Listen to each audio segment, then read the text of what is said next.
यहाँ पर हम लोगों का 12वें अध्याय का हम लोगों का अंतिम 2 लाइन पढ़ देते हैं। क्या बोला था? मौत की यादगिरी मनुष्य को बनाती है मेहमान। राजा जनक ने जैसा अनुभव किया कि मेरे ऊपर मौत की तलवार टंगी पड़ी है, वैसा तुम करते हो, ऐसा महसूस करते हो। यहाँ पर जिस दिन आप ये महसूस करोगे कि मौत की तलवार टंगी है, तो फिर तुमसे गलत कर्म नहीं होंगे। आज 12वें अध्याय का 18 से 20 श्लोक। ये क्या बोला भगवान ने?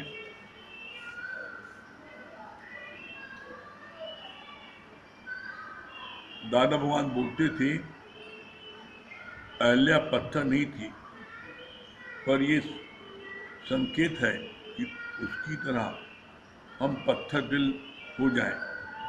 B hard hearted like stone. ज्ञानी तो सब बन जाते हैं, पर मुख का मौन सीखे हो। अंदर हर एक के लिए संभाव है। क्राइस्ट ने तो अपनी क्रूसिफाई करने वालों को भी क्षमा कर दिया। बोला, forgive them O Lord, forgive them, for they don't know what they do are doing. कितनी अच्छी बात बोली यहाँ पर भगवान ने। दादा भगवान बोलते थे, अहल्या पत्थर नहीं थी, बल्कि हार्ड हार्टेड। बोला, तुम भी जीवन में हार्ड हार्टेड बनो, स्ट्रांग बनो। कोई भी प्रॉब्लम आए, उसको जो है उसका सामना करो। प्रॉब्लम का जो है भागो नहीं, बल्कि हार्ड हार्टेड बनो। तो बोला, ज्ञानी तो सब ज्ञानी तो सब बन जाते हैं, और मुख का मौन है। बोला, ज्ञानी बनने का मतलब है क्या है? क्या तो मुख का मौन है? 2 मौन होता है, एक मुख का मौन होता है, एक मन का मौन होता है। मुख का मौन जो है तुम्हें देवता बनाता है, और मन का मौन तुमको जो है तुम्हें भगवान बनाता है। तो यहाँ पर मुख का मौन पहले करो, इसके बाद में मन का मौन करो।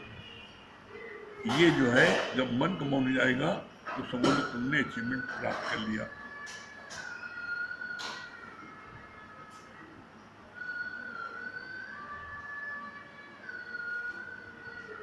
अंदर हर एक के लिए संभाव है। क्राइस्ट ने तो अपनी क्रूसिफाई करने वालों को भी क्षमा कर दिया। बोला, forgive them O Lord, forgive them, they do not know what they are doing. कितनी अच्छी बात बोली भगवान ने। बोला, ज्ञानी बनना बड़ा सरल है, लेकिन ज्ञान का जंबर बखान करना ये ज्ञानी लक्षण नहीं है। बोला, मुख का मौन।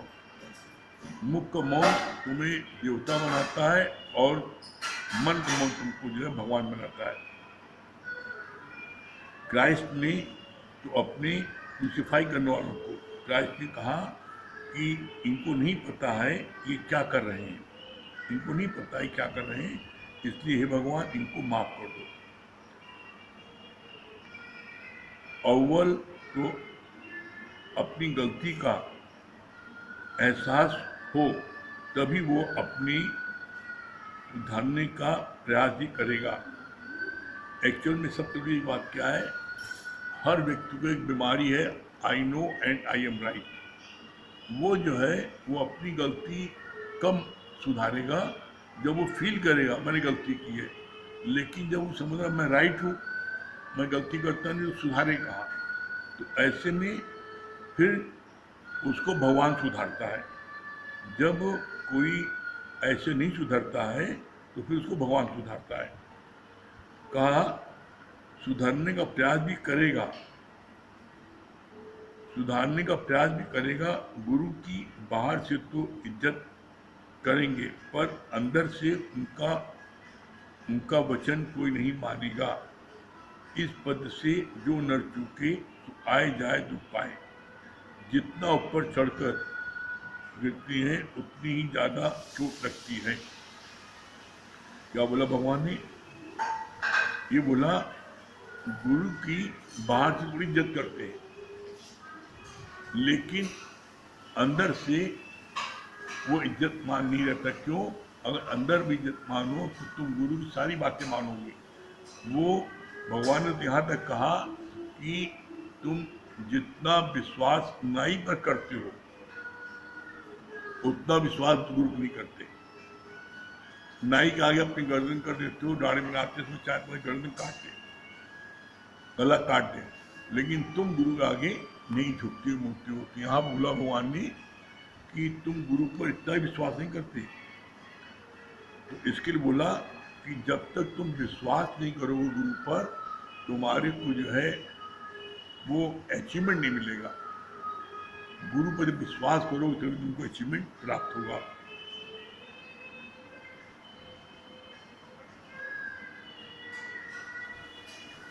क्या बोला इसके लिए? इस पद पर जो नर चूके तो आए जाए दुख पाएगा। जितना ऊपर चढ़कर गिरते हैं उतनी ही ज्यादा चोट लगेगी। क्या बोला? जितना ऊपर चढ़ेंगे और ऊपर चढ़ के जब गिरेंगे तो उतनी ज्यादा चोट लगेगी। इसलिए कदम कदम पर बोला सावधान, एक एक कदम फूक के रखो। अगर तुमने कदम समझदारी से नहीं रखा, बोला जितनी ऊपर चढ़ोगे ऊपर उतनी ऊपर से जब गिरोगे तुमको चोट लगेगी।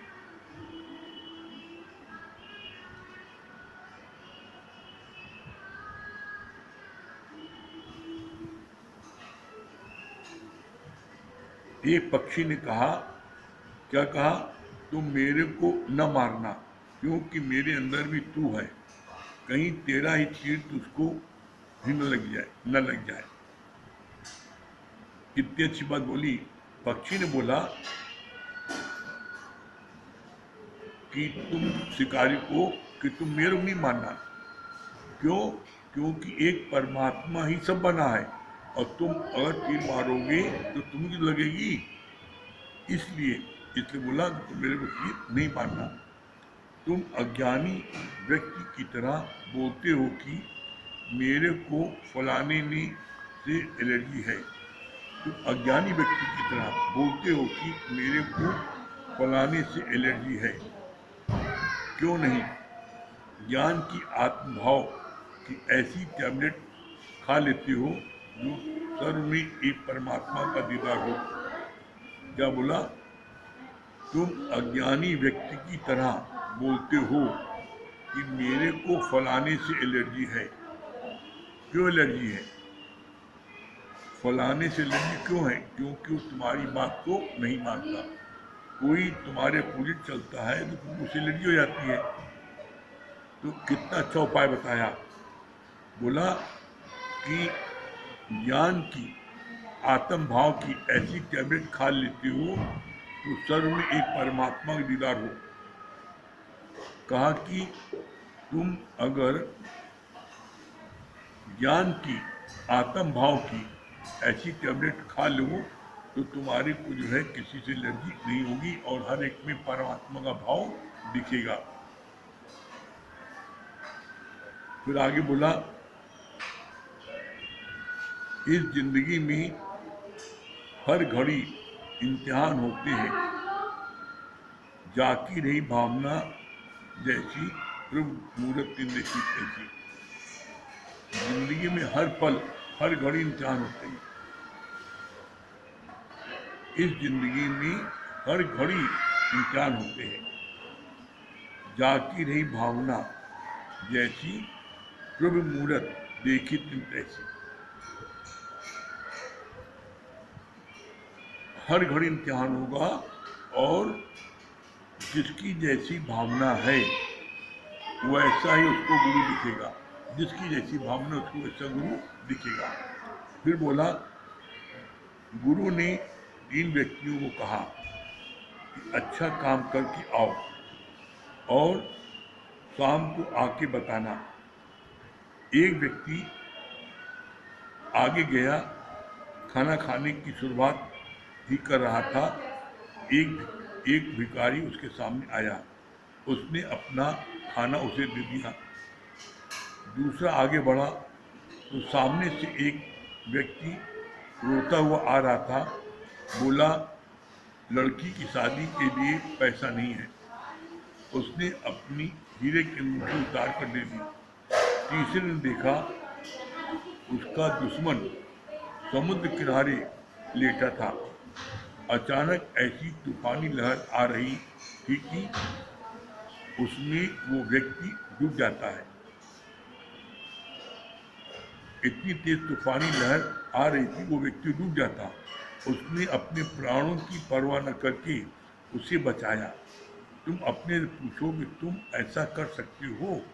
मतलब जो 3 व्यक्ति के लिए बोला गया था जाके अच्छा काम करके आओ, तो जो तीसरा वाला व्यक्ति था उसने सबसे उत्तम काम किया। उसने अपने दुश्मन में भी वो भावना रखी कि ये जो है, अगर समुद्र की लहर इतनी तेज आ रही है, इसको अगर हम नहीं बचाएंगे तो डूब जाएगा। तो वो अपनी जान की बाजी लगा करके उसको जाके बचा लिया।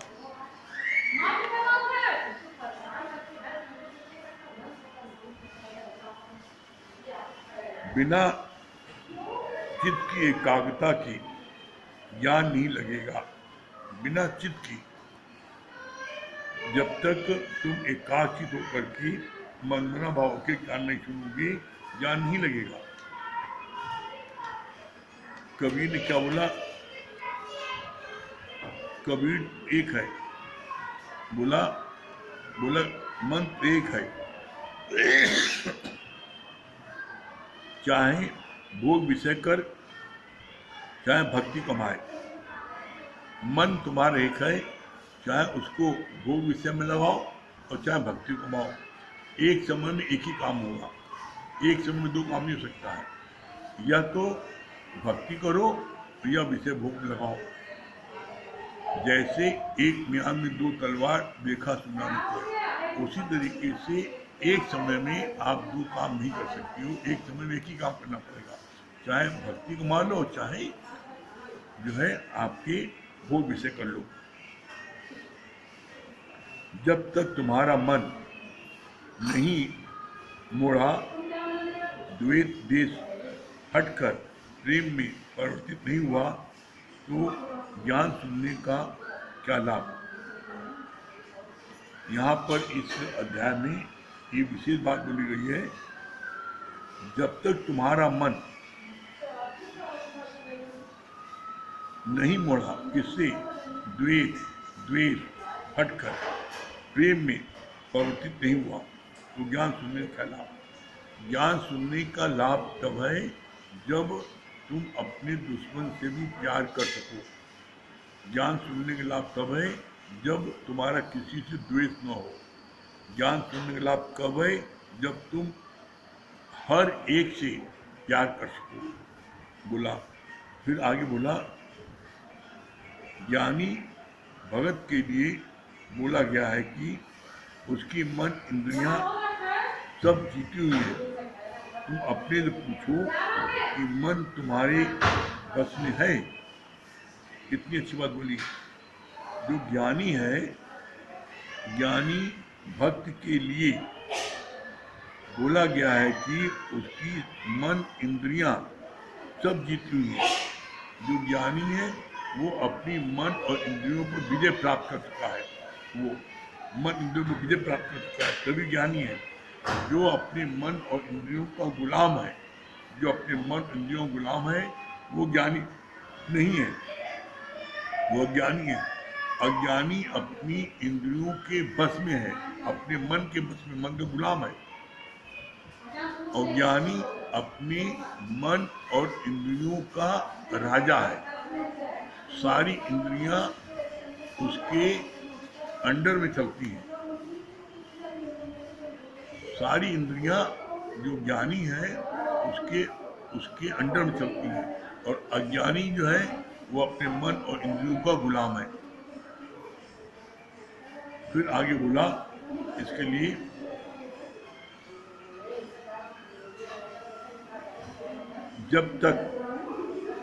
बोला भगत के लिए बोला गया है कि उसकी मन इंद्रियां सब जीती हुई है। ज्ञानी भगत बोला है, ज्ञानी भगत अपनी सारी इंद्रियों को जीत के बैठा है। वो जो है वो किसी भी इंद्रियों को गुलाम नहीं है। ज्ञानी भगत जो है वो अपनी सारी इंद्रियों का राजा है और अज्ञानी जो है अपनी इंद्रियों को गुलाम है। तो यहाँ पर बोला, कितनी अच्छी बात बोली, वो अपनी सारी इंद्रियों को ज्ञानी जीत चुका है। तुम अपने से पूछो कि मन तुम्हारे बस में है? Question mark.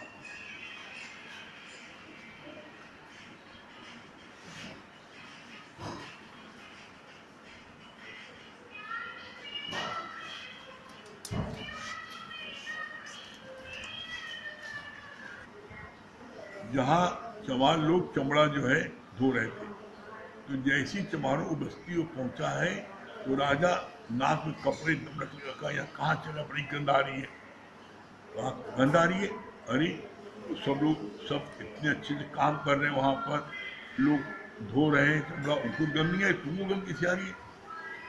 तो बोला नहीं, बड़ी गंध आ रही है। तो बोला तुम्हारे प्रश्न जवाब मिला। जब मैं तुम्हारे महल आया था तो इसी तरह मुझको तुम्हारे महल में बेअध्यास की बदबू आ रही थी। तुम्हारे महल में बेअध्यास की बदबू आ रही थी हमको। वहाँ इतनी बदबू आ रही थी बेअध्यास की कि हम एक मिनट नहीं रुक सके। जैसे तुम चमारों की बस्ती में एक मिनट नहीं रुक पाए, एक मिनट नहीं रुक पाए, तो ऐसे में तुमको यहाँ क्या करना है? बोला जो तुम चमारों की बस्ती में तुमको गंध आ रही है, वहाँ पर चमार लोग चमड़ा धो रहे हैं, उनको बदबू नहीं आ रही है। बोला वो इसके क्या है, इसके आदी हो गए। वो चमड़ा धोते धोते चमड़े की बदबू के आदी हो गए, उनको बदबू नहीं लगती। उसी तरीके से तुम्हारे राजमहल में बेअभ्यास की बदबू आ रही है, तुम उसके अभ्यस्त हो गए हो, इसलिए तुम्हें बदबू नहीं आ रही है, हमको बदबू आ रही है। तो बोला जो व्यक्ति जहाँ रहने लगता है उसकी वहाँ उसी आदत पड़ जाती है। कैसे? इसका एक बड़ा अच्छा गुरु ने दृष्टांत बोला। कहा कि दो बहनें थी, एक मछली बेचने वाले को ब्याई और एक फूल बेचने वाले को वहाँ। तो फूल बेचने वाले को वहाँ जो है उसने अपनी सिस्टर बुलाया कि आओ यहाँ, बड़ी बड़ी खुशबू है, तुम्हारे बड़ी बदबू है, हमारे वहाँ जो है एक दिन बड़ा आनंद मिलेगा। तो मछली बेचने वाली बहन अपनी जो जो फूल बेचती थी उसको वहाँ गई। तो रात को उसको नींद ही नहीं आए, कहीं बड़ी बदबू आ रही है, जो फूलों की सुगंध आ रही थी उसको कहीं बदबू आ रही है, नींद नहीं आ रही है, हमको नींद ही नहीं आ रही है। तो उसकी बहन समझ गई कि ये मछली की बदबू में सोती रही है, इसको वो बदबू इसको अच्छी लगती है और ये सुगंध अच्छी नहीं। तो उसने क्या किया, उसने उसके मछली का जो टोकरा था उसके अंदर जो मछली पड़ी थी उसके अंदर जो है पानी डाला, कपड़ा ढक के खूब पानी डाला, तब उसकी बदबू बहुत तेज और हो गई, और तब उसके सिरहाने रख दिया। तब उसने कहा अब अच्छी खुशबू आ रही है। तो बोला जो जिस चीज के माहौल में रहता है उसको वही अच्छा लगता है, और वो मछली बदबू जो उसको अच्छी लग रही थी उसको नींद आई, और फूल वाली जो है उसकी सुगंध फूल की तो उसको नींद नहीं आ रही थी। तो इसलिए कोशिश करो हमेशा अच्छे माहौल में रहने की। अच्छे माहौल में रहोगे तो क्या होगा, तुम्हारे को जो है अच्छी चीज तुम्हारी आदत पड़ेगी। फिर आगे क्या बोला, गीता का अर्थ है गीत आत्मा का। सारा दिन तुम आत्मा के गीत गाते हो या फिर जगत की बातें करते हो। गीता का अर्थ है गीत आत्मा का। सारा दिन तुम आत्मा के गीत गाते हो या फिर जगत की बातें करते हो। ये अपने पूछो क्वेश्चन मार्क कि तुम सारा दिन किसके पी की प्रचार में या पी के प्रचार में, या हर समय देह की बात करते हो। बोला जो आत्मा में रहता है वो हमेशा आत्मा की बात करता है। फिर आगे बोला, बुद्ध परस्ती सरल है पर अवतार का पृथ्वी पर आना पसंद नहीं, क्योंकि साकार गुरु तुम्हारी अहंकार की गर्दन को मरोड़ता है। क्या बोला? बुद्ध परस्ती सरल है। बुद्ध परस्ती मतलब मूर्ति पूजा, मूर्ति को पूजा करना बड़ा सरल है। क्यों? क्योंकि तुम मूर्ति पर जो है चाहे ठंडा पानी चढ़ाओ चाहे गर्म पानी चढ़ाओ, चाहे तुम उसको चींटी, चाहे उसको जो है चीनी उसके मुंह पर लगा दो, चाहे कुछ उसको चाहे चींटी काट रही हो, वो मूर्ति बोलती कुछ नहीं है। लेकिन साकार गुरु जो है वो तुम्हारे अहंकार की गर्दन मरोड़ के तोड़ देगा। तो साकार गुरु को के पास में आना वो जो है पसंद नहीं लोगों को। मूर्ति पूजा करना बड़ा सरल है। क्यों? क्योंकि मूर्ति कुछ बोलती नहीं है, जो हमारा मन हम करते हैं। यही बात बोली, बुद्ध परस्ती सरल है पर अवतार का पृथ्वी पर आना पसंद नहीं है, क्योंकि साकार गुरु तुम्हारी अहंकार की गर्दन को मरोड़ता है। एक बार क्राइस्ट को पादरी ने दर्शन दिया। एक बार क्राइस्ट को पादरी ने दर्शन दिया, बोला, अब मैं आ गया हूँ, ये चर्च मुझे दे दो। पादरी ने कहा, रातों रात चले जाओ, नहीं तो तुम्हें याद नहीं है। क्यों? तुम्हें याद नहीं है क्या कि मैंने तुम्हें पहले भी क्रूसीफाई करवा दिया था? इस बार भी यही हाल होगा। जब पादरी को बोला क्राइस्ट ने कि मैं आ गया हूँ, तो कहा जैसे आए उसे लौट जाना। क्यों? क्योंकि पादरी का इंटरेस्ट किल हो रहा था, पादरी को जो लोग पूज रहे थे बंद हो जाता। तो उसने कहा कि तुम्हें पता नहीं, मैंने इसके पहले तुमको क्रूसीफाई कराया था, अगर तुम रुके तो मैं तुमको फिर क्रूसीफाई करा दूंगा। तो बोला, जो ढोंगी होते हैं वो इतने हावी हो जाते हैं तो सच्चे भगत को ठहरने नहीं देते और ढोंगी लोगों का राज रहता है। तभी जब ढोंगियों का राज्य या अत्याचार बहुत बढ़ जाता है, तब जो है भगवान को युगों युगे प्रकट होना पड़ता है धर्म की स्थापना के लिए और अधर्म का नाश करने के लिए। तो ये जो ढोंगी होते हैं, जो ऐसे लोग, वो अपने ढोंग से, अपनी खुराफात से भक्तों को जीना मुश्किल कर देते हैं, बड़ा अत्याचार करते हैं। कैसे? जैसे आज भी सुबह बात चली कि चाइना में इतना क्रूअल, इतने इतने कठोर हृदय होते हैं कि वो जानवरों के ऊपर खौलता पानी डालते हैं, जिस खौलता पानी डालते हैं ऊपर और उनकी चमड़ी झोड़ लेते हैं और चमड़ी झोड़ के उसको खाते हैं। कितना कष्ट होता होगा। तो बोला, जब इसी तरीके से उनके एक एक अंग काटते हैं, जिंदा रहते। क्यों? क्योंकि मरने बाद गोश्त में वो ताजगी नहीं रहती। जिंदा जब तक रहता आदमी तो गोश्त में ताजगी रहती है, तो उसको अंत समय तक उसका एक एक भाग काटते हैं, खाते हैं। तो कितना कष्ट होता हो आप सोचो। कोई व्यक्ति अगर किसी को हाथ काटे, उंगली काटे, पैर काटे, एक एक तड़पे, मरे नहीं हो, तो जब इतना अत्याचार बढ़ जाता है तब भगवान युगे युगे प्रकट होती हैं अधर्म का नाश करने के लिए और धर्म की स्थापना करने के लिए। फिर आगे बोला भगवान ने,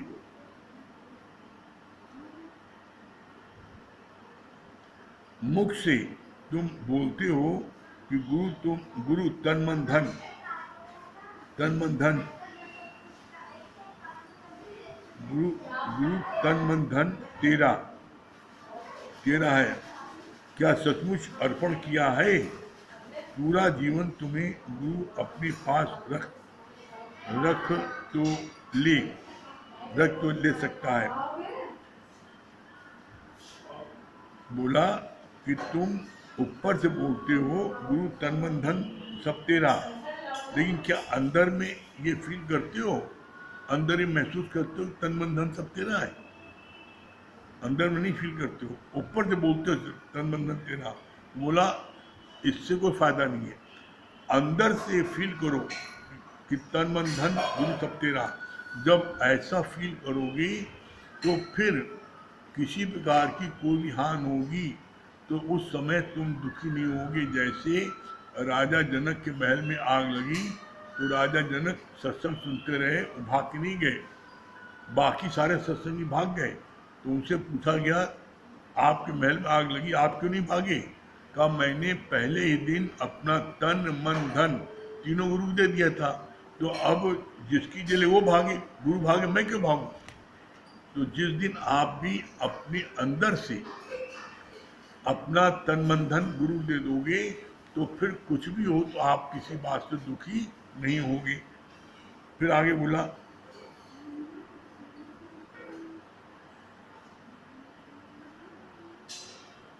लोहार की तरह पूरा जीवन तुम्हें गुरु अपने पास रख ले तो रह सकते हो? क्वेश्चन मार्क है भगत से कि गुरु तुमको अपने पास सारा जीवन रख ले तुम रह सकते हो? तुम ही नहीं रहोगे, भागोगे। क्यों? तुम्हारा मोह पड़ा है, तुम्हारी आसक्ति पड़ी घर में, तुम 4 दिन बाद भागोगे, नहीं वो याद आ रही है। फिर आगे बोला लोहार की तरह हथकड़ियाँ बनाई भी तुमने और तोड़ना भी तुम्ही को है। अपने से पूछो कि अपने से पूछो मान में समाधि में तुम कितनी देर बैठ सकते हो? क्या बोला? अपने से पूछो कि तुम मान में समाधि में कितनी देर बैठ सकते हो, मतलब परमात्मा के ध्यान में कितनी देर बैठ सकते हो। ईश्वर के स्वरूप का निरंतर ध्यान करो। बोला तुम जितनी देर ईश्वर के स्वरूप में ध्यान करते हो, गुरु को ध्यान करते हो, तो तुम्हारे अंदर में वो शक्ति तुम्हें मिलती है, तुम्हें शक्ति प्राप्त होती है। तो बोला हमेशा ये बात देखो कि किस जगह पर जाने से तुम्हारी शक्ति बढ़ती है, तुम्हारी उन्नत होती है, और किस जगह जाने से तुम्हारी अवनत होती है। तो जिस जगह पर जाने से तुम्हारी अवनत होती है, गिरावट होती है, वहाँ मत जाओ। और जहाँ पर तुम्हारी उन्नत होती है, तुम्हारी शक्ति बढ़ती है, वहाँ पर जाओ। तो एक दिन क्या होगा, तुम्हारी शक्ति बढ़ते बढ़ते तुम्हारे अंदर वो पूरी ब्रह्म शक्ति तुम्हारे अंदर आ जाएगी। कैसे आ जाएगी? बोला सूना सकना कोई नहीं, हर के अंदर लाल, और मूर्ख गण खोले नहीं कर्मी भय कंगाल। कोई सुना सकना, हर एक के अंदर वो भगवान की शक्ति है, उस शक्ति को प्रकट करना है, और वो शक्ति हर कोई प्रकट कर सकता है। कैसे? बोला शक्ति सब में है। बोला जैसे दूध की एक एक बूंद में, दूध की एक एक बूंद में मक्खन है, लेकिन मक्खन को प्रकट करने के लिए उसका एक प्रोसेस है कि दूध को उबालें, ठंडा करें, दामन डालें, रात भर रखें, दही जम जाएगा, अगले दिन मथानी चलाएं तो मक्खन निकल आएगा। इसी तरीके से यहाँ पर गुरु ने 2 प्रोसेस है भगवान प्रकट करने का। पहला प्रोसेस क्या है? श्रवण मनन निध्यासन। गुरु के वचनों को सुनो, फिर उसका चिंतन मनन करो कि मैंने क्या सुना और मेरे जीवन में पूरा ये अप्लाई है। अगर पूरा अप्लाई है पूरा जीवन में, तो निध्यासन माने आपकी ब्रह्म ज्ञानी की स्थिति ऑटोमेटिक हो जाएगी। एक प्रोसेस ये है। और दूसरा क्या है? दूसरा है कि सुनत कहत रहत गति पाए। दूसरा उपाय है कि सुनो और फिर जाके किसी जरूरतमंद को सुना दो, तो तुम्हारी रहनी बन जाएगी। रहनी बनाने की कोशिश नहीं करो। जैसे आपको हमें हाई स्कूल में टॉप करना है और पढ़ाई में मेहनत नहीं करो 10 घंटे 12 घंटे, तो क्या आप पढ़ाई में टॉप कर जाओगे?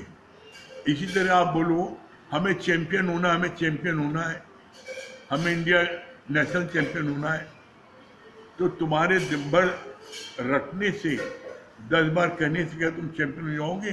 नहीं, उसका प्रोसेस है। जब तुम 10 घंटे 12 घंटे मेहनत करोगे, अभ्यास करोगे खेलने का, अपने शरीर को स्टेमिना बनाने का, तो आप नेशनल चैंपियन कहो, इक्को बार नहीं कहो, आप हो जाओगे। Practice make man perfect. बार बार चिल्लाने से रटने से नहीं मिलेगा, उसके लिए पुरुषार्थ करना पड़ता है। और जब आप पुरुषार्थ करोगे तो आपको निश्चित आपको सफलता मिलेगी। और यहाँ इसके लिए बहुत अच्छी बात बोली गुरु जी ने। पुरुषार्थ भी 2 तरह का होता है।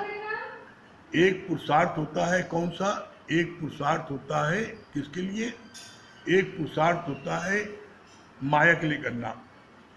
तो माया के लिए जो तुम पुरुषार्थ करोगे, मेहनत करोगे, तो उसमें हो सकता है आपको जितनी आपके प्रारब्ध में है, शरीर की प्रारब्ध में, उतना ही आपको मिलेगा। पुरुषार्थ कितना कर लो, लेकिन शरीर की प्रारब्ध के अनुसार आपको अचीवमेंट मिलेगा। ऐसा हम लोगों ने देखा है। हमारे प्रयागराज के एक खिलाड़ी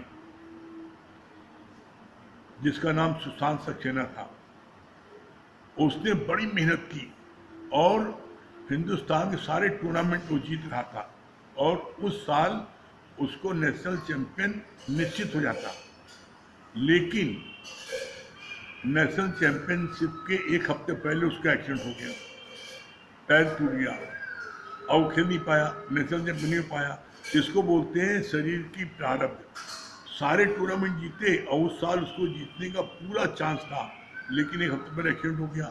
तो बोला पुरुषार्थ उसने किया, लेकिन उसके भाग्य में चैंपियन बनना नहीं था, इसलिए नहीं बन पाया। तो माया के लिए जो तुम पुरुषार्थ करते हो, उसमें तुम्हारे शरीर की प्रारब्ध आड़े आती है। लेकिन यदि तुम परमात्मा के निमित्त पुरुषार्थ करते हो, तो तुम्हें 100% उसका तुम्हें फल मिलेगा, गारंटेड है। परमात्मा के निमित्त जब तुम पुरुषार्थ करोगे, उसका फल तुम्हें गारंटेड है, पूरा पूरा मिलेगा। और पुरुषार्थ को संधि विच्छेद करो, पुरुष धन अर्थ। परमात्मा के निमित्त जो आप मेहनत करते हो उसको कहते हैं पुरुषार्थ। और माया के लिए आप जो मेहनत करते हो उसे बोलते हैं कर्म। माया के लिए आप जो मेहनत करते हो 10 घंटे 12 घंटे, वो तुम कर्म कर रहे हो। पुरुषार्थ सिर्फ होता है परमात्मा को प्राप्त करने के लिए। तो आप देखो, माया के लिए पुरुषार्थ करते हो, गारंटी नहीं है कि वो चीज मिल जाए, शरीर की प्राप्त रुकावट है। लेकिन परमात्मा के निमित्त आप जो पुरुषार्थ करते हो, तो आपको 100% उसका फल मिलेगा। इसका प्रमाण गुरु ने दिया। जब अर्जुन ने भगवान कृष्ण से कहा मैं राजा हूँ और आप बोलते हो कि आप इस ज्ञान में आगे बढ़ो, अगर मैं मुक्ति न पाया तब क्या फायदा, मैं अच्छा वाला राजपाट भी भोग रहा हूँ, इससे भी वंचित रहूँ और मुक्ति भी न मिले। तो कहा नहीं, ऐसा नहीं। अगर मान लो तुम्हें मुक्ति नहीं मिली, तब भी तुम जितना पुरुषार्थ परमात्मा के निमित्त इधर करोगे, इसका फल तुम्हें मिलेगा। कहा कैसे? बोला अगला जन्म तुम्हारा श्रीमानों के घर होगा और वहां से तुम्हारी पढ़ाई शुरू होगी। कैसी? जितना तुमने इस जन्म में पढ़ाई कर लिया है, जैसे रात में कहानी की किताब आप पढ़ते हो और 10 पन्ना आपने पढ़ा और नींद आने लगी, आप सो गए, आपने 10 पन्ना निशान लगा दिया, अगले दिन आप 11 नंबर पन्ने पढ़ोगे। तो इसी तरीके से इस जन्म में अगर आप जो है किसी कारण से मुक्ति नहीं मिली, तो अगला जन्म श्री मानव के घर होगा और वहां से आपकी पढ़ाई शुरू होगी। इसलिए बोलते हैं परमात्मा के निमित्त जो पुरुषार्थ किया जाता है वो सच्चा पुरुषार्थ है। ठीक है? हाँ, सुशीला जी।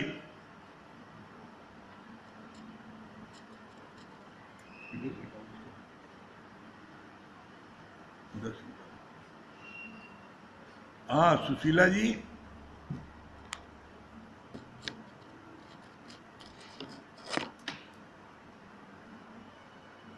सुशीला जी क्या बोल रही हैं?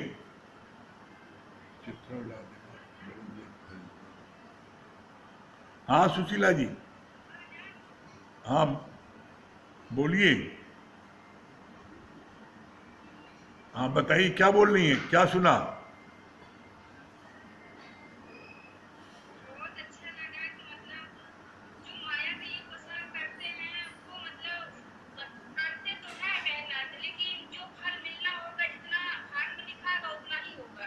लेकिन जब भगवान के लिए उपासना करते हैं तो वो मतलब परफेक्ट मतलब आता है नहीं। अगर हम उपासना भगवान के लिए करेंगे 100% मिलेगा। अगर न भी मिलेगा तो बताए जैसे बहुत अच्छा बताया ना, श्रीमान के घर में अगर हमें मुक्ति न मिल पाएंगे तो अच्छे घर में जन्म तो हो जाएंगे। दूसरी बात ये भी अच्छी लगी, कहत सुनत रहत गत पाए, मतलब जब सुनो तो मतलब अपने मन चिंतन करते रहत जो रहेंगे फिर गति पाएंगे। ये बात बहुत अच्छी लगी। और संगत अच्छा कमी है, जब अच्छे कंपनी में रहेंगे तभी अच्छा मन मिलेगा। हाँ अच्छा विचार है, बहुत सुंदर। कंपनी हमेशा अच्छा है। हाँ चित्रा जी। आपकी आवाज नहीं आ रही है मुझे। हमारी आवाज नहीं आ रही है? हमारी आवाज नहीं आ रही है? हमारी आवाज आ रही है? हाँ हरिओम। चित्रा जी क्या बता रही है? हाँ क्या बता रही है? हाँ क्या बोल रही है? बहुत अच्छा लगा कि आप बता रहे। बहुत अच्छा आवाज आ रही है गुरुजी। हाँ आ रही है, बताइए। आवाज आ रही है हाँ हाँ गुरुजी आवाज। आ रही है, हाँ बोलिए। बहुत अच्छा आप बोलिए, आवाज आ रही है। कि भाई ही भाई, भाई ही भाई को खाए। अगर सत्संग में कोई जैसे केकड़े जो बताए कि टोकरी खुले टोकरी में रख दिए, अब सब कहेंगे ये कैसे जाए चले ना जाए, तो बोलेगी क्या बोलते हैं, ये सब भारतीय केकड़े हैं, एक दूसरे की टांग खींचते हैं। इस तरह सत्संग में बताया कि भाई ही भाई को खाए। अगर कोई उन्नति कर रहा है और उसको सहारा दे और उठाए और आगे बढ़ाए। हम सब गुरु के बच्चे हैं, हमेशा आगे बढ़ाते जाए। बहुत वो सुंदर। वो वाली बात बहुत अच्छी लगी। हाँ नरेंद्र भाई। नरेंद्र भैया क्या बोल रहे हैं? नरेंद्र भैया भजन सुना दिए। हरिओम। हाँ हरिओम। बहुत बहुत अच्छा आपने बताया कि जो है ज्ञानी का मन उसके कंट्रोल में है, अज्ञानी का मन जो है कंट्रोल में नहीं है। उसके कंट्रोल जो अज्ञानी का मन जो कहता है वो करता है। अब बहुत अच्छी है बात ये भी लगी कि जो है सुनना सकना कोई नहीं, हर के अंदर है, वो हर सभी के अंदर है, सबके अंदर वो है। हाँ भजन सुना दिए।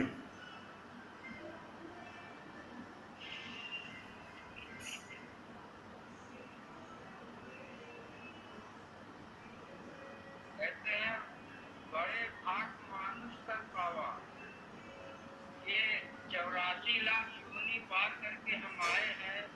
परमात्मा की कृपा हुई है इसलिए बड़े मुश्किल से ये तन मिला है। हाँ तन का जो है कृष्ण कहते हैं ऐसे बड़ी कर्म की है भगवान ने जो हमको मनुष्य तन दिया है। अच्छा एक आवश्यक सूचना परमात्मा की कृपा।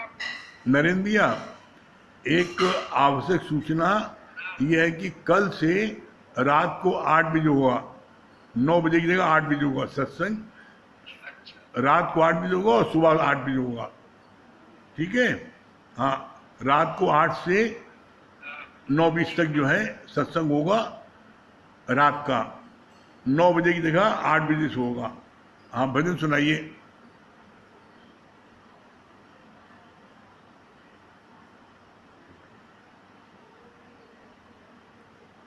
हाँ नरेंद्र भैया भजन सुनाइए।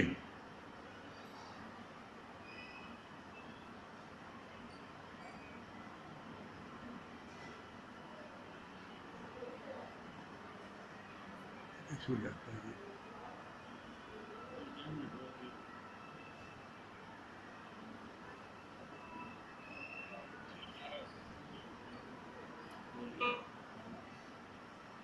जी। हाँ हाँ नरेंद्र भाई।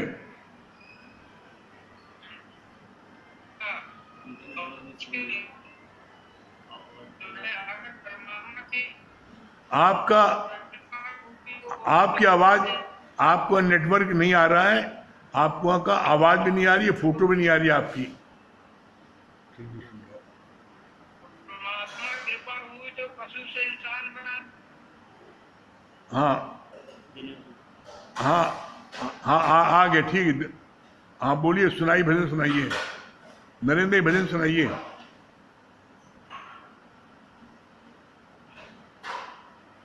बड़े भाग्य से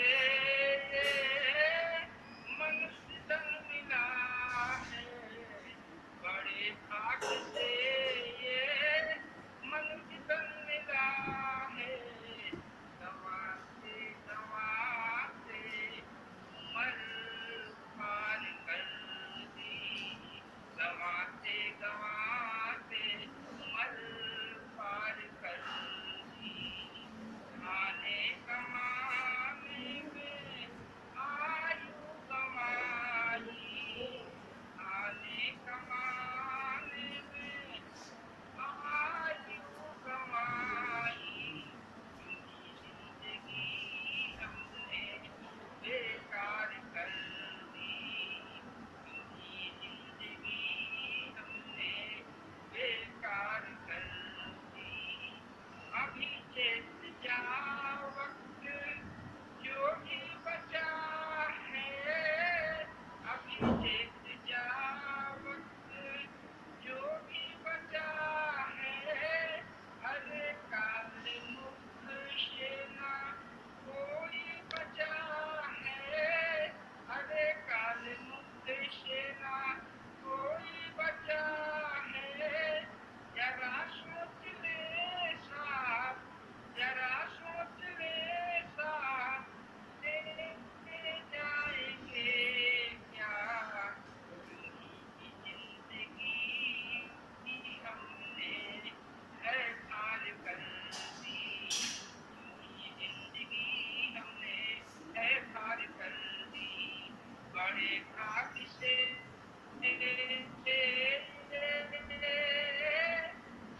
मनुष्य जन्म मिला है, उम्र पार कर दी, गंवाते गंवाते उम्र पार कर दी।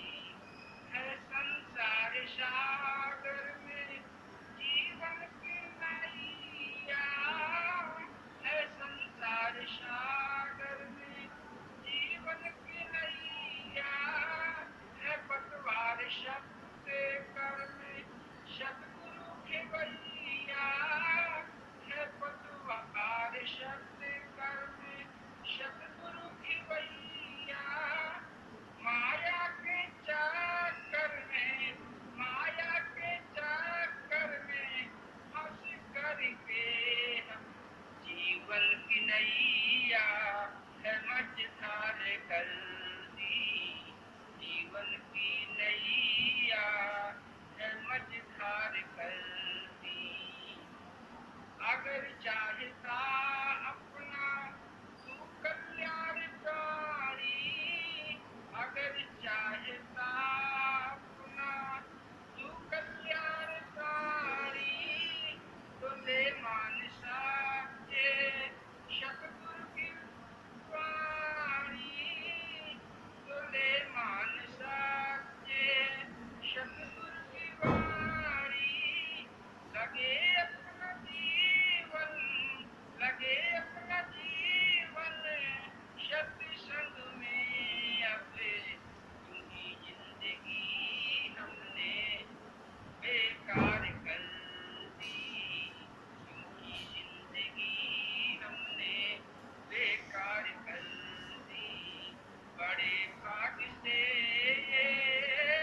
मनुष्य जन्म मिला है, गंवाते गंवाते उम्र पार कर दी, गंवाते गंवाते उम्र पार कर दी।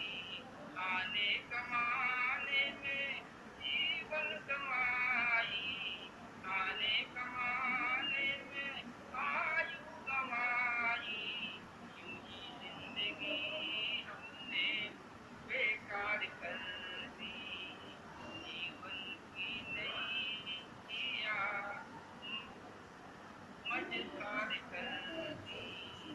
हाँ दिनेश भैया, हरिओम। दिनेश भैया, हरिओम। हाँ दिनेश भैया, क्या बता रहे हैं? बहुत अच्छा गुरु जी ने बताया कि मन एक ही है, चाहे उसे भक्ति में लगाएं और चाहे भोग में लगाएं। ये बात बहुत अच्छी लगी। हाँ अर्चना जी, बहुत बढ़िया। अर्चना जी, अर्चना केसरवानी, हरिओम गुरुजी। हरिओम। बस हाँ कर लो अपना। हरिओम गुरुजी। हाँ, क्या बोल रही है अर्चना जी? हरिओम गुरुजी। हाँ गुरुजी, सदगुरु को कोटि कोटि प्रणाम। गुरुजी आपके ज्ञान में बहुत अच्छा लगा, इतना आनंद मिलता है, इतना भर भर ज्ञान मिलता है दोनों टाइम, मन बहुत हो जाता है। अब सुनत राहत है बात गति पाए, ये वाली बात बहुत अच्छी लगी। कि सुने ये ज्ञान सबको अच्छे से सुने मन लगा के, और फिर किसी जरूरतमंद को सुनाए और सदा अपने आत्मा भाव में रहे। ये बहुत अच्छा लगा। बहुत सुंदर। हरिओम। हरिओम। हाँ श्याम भैया,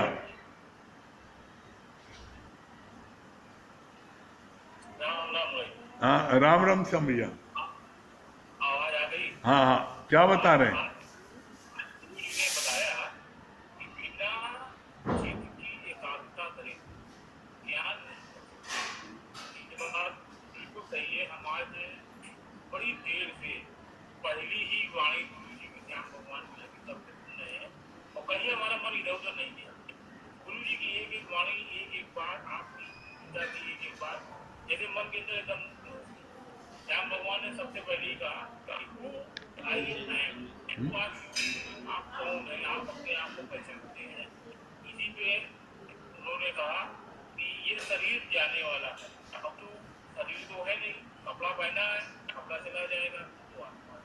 इसी पे गुरु जी ने कहा कि हम लोग क्या करते थे कि मतलब ज्ञान में आने के पहले बकरी के झुंड में थे और मैं करते थे और हलाले जाते। गुरु जो है आता है, कहता है कि तू शब्द सर्व आत्मा है, तू अपने रूप को पहचान, तू वही शेर है। शेर की दहाड़ जब गुरु मारता है तो बकरी के झुंड से हम भी निकल के भागते हैं। अगर न भागते तो आज तक, यानी न भागने का मतलब अगर ज्ञान में न आए होते तो आज तक बकरी के झुंड में मैं करके अपने आप को बहुत बढ़िया श्याम भैया। चलिए समय हो रहा है, श्याम भैया समय हो रहा है, चलिए ओम का जाप करते हैं। और आवश्यक सूचना यह है कि कल से रात का सत्संग 8 बजे से होगा, 8 से 9:20 तक होगा। अभी जो 9 बजे होता है, 9 बजे, ये जब तक लॉकडाउन है, जब तक लॉकडाउन रहेगा तब तक सत्संग रात का 8 बजे से होगा, 8 से 9:20 तक। ठीक है, चलिए ओम को जाप कर लीजिए। और सुबह का सत्संग 8 बजे होता है, 8 बजे होगा।